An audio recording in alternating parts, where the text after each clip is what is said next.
Hi guys, what's up? Welcome to my vlog. My name is Jeff.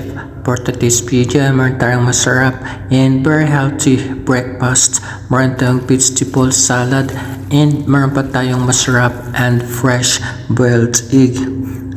Nag-boiled muna tayo ng ating masarap na egg and gagawa tayo ng ating vegetable salad. Meron tayong slice of beetroots, whole kernel corn, apple, cucumber, tomato, and yung ating carrots. Meron tayong ground pepper and olive oil. I-mix lang natin ito at para special siya ay meron tayong masarap na pita cheese. I-combine lang natin ang ating mga ingredients at meron na tayong masarap na vegetable salad. Superfood talaga ang ating vegetable salad and very healthy pa ito. Gagawa tayo ng ating hot drinks. Meron tayong onion tea, slice of onion, 5 pirasong cloves, konting loya and bawang. Yung ating tea seeds, magpapakulo lang tayo and maglalagay tayo ng ating fresh mint leaf.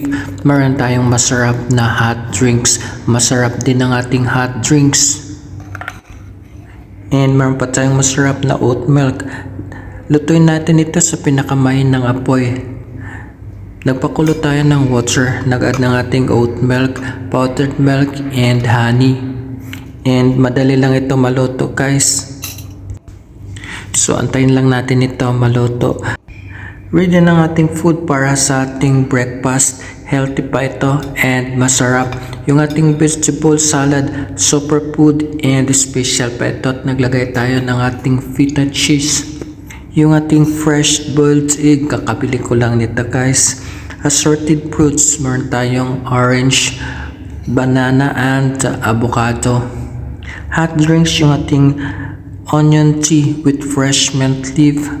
Cold drinks, meron tayong apple juice and raspberry juice and yung ating water. Siyempre yung ating masarap and healthy oats.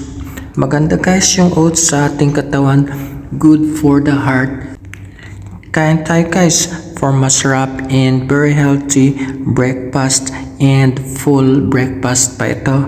Nag-recap ako ng ganitong food guys. So naisipan kong mag-prepare nito. Bumili nga muna ako niyan guys ng mga ingredients na kakailanganin ko sa hypermarket kasi wala akong ganitong mga ingredients sa kwarto ko. So yan guys, kain tayo. And let's enjoy the food. And thank you so much for watching and I'll see you guys in my next vlog. Bye bye. Ingat po.